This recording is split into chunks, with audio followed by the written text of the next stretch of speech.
మాట్లాడాలా? నమస్తేనా. Thank you నా. మనకు మీ పార్టీకి అందరికీ ఎప్పుడు రుణపడి ఉంటాను నా 100%.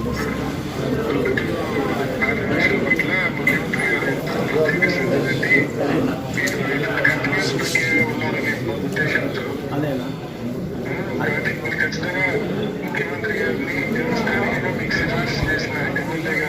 తప్పకుండా పొరపాటు జరగదన్నా.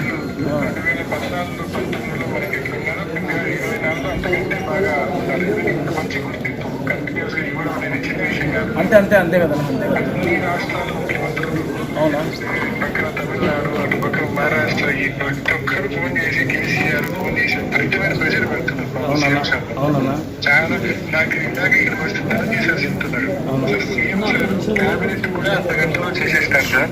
కానీ టీటీడీ పాలక మండలి చేయడానికి సార్కు పాపం చాలా టైం పట్టింది. కారణం ఏంటంటే విపరీతమైన ఒత్తిడి అన్ని రాష్ట్రాల నుంచి టీటీడీ బోర్డు మెంబర్ కోసము.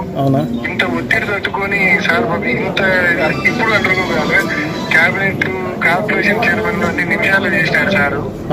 టీటీడీ బోర్డుకు మాత్రం పాపం చాలా టైం పట్టింది సార్కు. అంత ప్రెస్టీజియస్ బోర్డులో మనకు సభ్యత్వము రెండో పొద్దుకు రావడం అనేది నిజంగా నాకు కూడా చాలా సంతోషంగా ఉంది. తట్టు నీకు రావడం కూడా నాకు చాలా సంతోషంగా ఉంది. చాలా సంతోషం. ఖచ్చితంగా మనము పార్టీకి మరింత బలోపేతం చేసే విధంగా మనం చేసే 100% ముఖ్యమంత్రి గారికి మనం చేసే ప్రతి పని ఉపయోగపడే విధంగా చేయాలి. 100% అన్న. మొదటి నుంచి అన్నింటంలో కదా మనం ఉండేది ఎప్పుడు కూడా. సమస్య లేదు. ఓకే, థ్యాంక్ యూ నా. ఓకే అవినాష్.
ప్రొద్దుటూరు నియోజకవర్గ ప్రజలకు ఉదయమే ఒక మంచి వార్త చెప్పినాం. ప్రతిరోజు ప్రొద్దుటూరు నుంచి బాలాజీ దర్శనానికి ఇక్కడి నుంచే బస్సు ఏర్పాటు చేసినామని. మళ్ళీ తిరిగి ఈరోజే ఇంకొక మంచి వార్త కూడా ప్రజలకు చెప్తా ఉన్నందుకు సంతోషపడతా ఉన్నా. తిరుమల తిరుపతి దేవస్థానానికి సంబంధించిన పాలక మండలి సభ్యులలో ప్రొద్దుటూరు నుంచి మళ్ళీ రెండవసారి మా మిత్రుడు మారుతి ప్రసాద్ మళ్ళీ చోటు కల్పించినాం. మొట్టమొదటి చిప్పగిరి ప్రసాద్కి అవకాశం కల్పించినాం ఆర్యవేశ కమ్యూనిటీ నుంచి. మళ్ళీ ఆర్యవేశ కమ్యూనిటీ నుంచి మారుతి ప్రసాద్ గారికి అవకాశం కల్పించినాం. నాకు తెలిసినంత వరకు 175 నియోజకవర్గాల్లో ఆర్యవేశ కమ్యూనిటీ సంబంధించి కానీ చాలా వరకు ఇతర కమ్యూనిటీలకు సంబంధించి కానీ ఒక కాన్స్టిట్యున్సీ నుంచి కంటిన్యూస్గా 2 సార్లు రావడం అనేది మనమే ఉండొచ్చు బహుశా. మా అభ్యర్థనను మన్నించి ముఖ్యమంత్రి గారు 2 సార్లు ఆర్యవేశ కమ్యూనిటీకి ఇచ్చినందుకు రాష్ట్ర ప్రభుత్వానికి ముఖ్యమంత్రి గారికి కృతజ్ఞతలు తెలియజేస్తూ ఉన్నాం. మారుతి ఫ్యామిలీకి నా శుభాకాంక్షలు, అభినందనలు తెలియజేస్తాను. ప్రొద్దుటూరులో ఉండే ఆర్యవేశ కమ్యూనిటీకి నా హృదయపూర్వకమైన సంతోషాన్ని వారితో కలిసి వ్యక్తపరుస్తూ ఉన్నా, వారితో సంతోషాన్ని పంచుకుంటా ఉన్నా. ఇంతేకాదు ఇంకొక శుభవార్త కూడా ఆర్యవేశలు చెప్తా ఉన్నాం. చిప్పగిరి ప్రసాద్ గారిని ఆర్యవేశ కమ్యూనిటీ నుంచి టీటీడీ బోర్డు మెంబర్ చేసేటప్పుడు ముఖ్యమంత్రి గారిని ఒక కోరిక అభ్యర్థించిన నేను, ఇప్పుడే కాదు మన ప్రభుత్వం అధికారంలో ఉంటే ఎన్నిసార్లైనా ఎన్ని దఫాలైనా జీవితం అంతా ఇదొక ఆచారంగా, ఇదొక ఆనవాయితీగా, సాంప్రదాయంగా ప్రొద్దుటూరు నుంచి ఆర్యవైశ్య కమ్యూనిటీకి టీటీడీ బోర్డు మెంబర్ ఇవ్వాలని చెప్పి నేను ముఖ్యమంత్రి గారిని విజ్ఞప్తి చేసిన.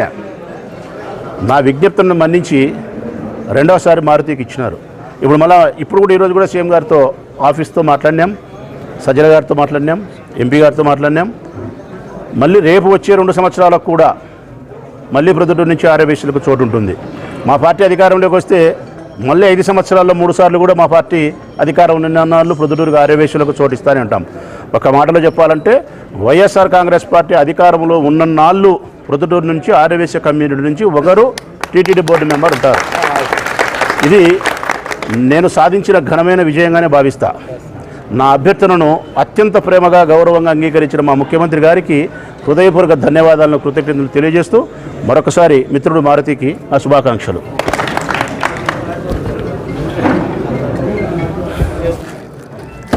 ఈనాడు మన రాష్ట్ర ముఖ్యమంత్రి వర్యులు జగన్మోహన్ రెడ్డి గారు నా మీద అభిమానంతో శ్రీ వెంకటేశ్వర స్వామి టీటీడీ దేవస్థానానికి బోర్డు మెంబర్గా నన్ను నియమించినందుకు వారికి ప్రత్యేక ధన్యవాదాలు తెలియజేస్తూ, మా ఎమ్మెల్యే గారైన రాచమల్లు శివప్రసాద్ రెడ్డి గారు నన్ను గుర్తించి, అంతేకాకుండా ఆర్యవైశ్యుల్లో ఈ పరంపర నడిచేట్టుగా ఆయన సీఎం గారితో మాట్లాడి ఇది కంటిన్యూ కొనసాగించినందుకు మన ఎమ్మెల్యే గారికి ఆర్యవైశ్య సంఘం తరపున, మన ఆర్యవైశ్య సభ తరపున ప్రతి ఒక్కరికి నేను ధన్యవాదాలు తెలియజేస్తూ సెలవు తీసుకుంటాను.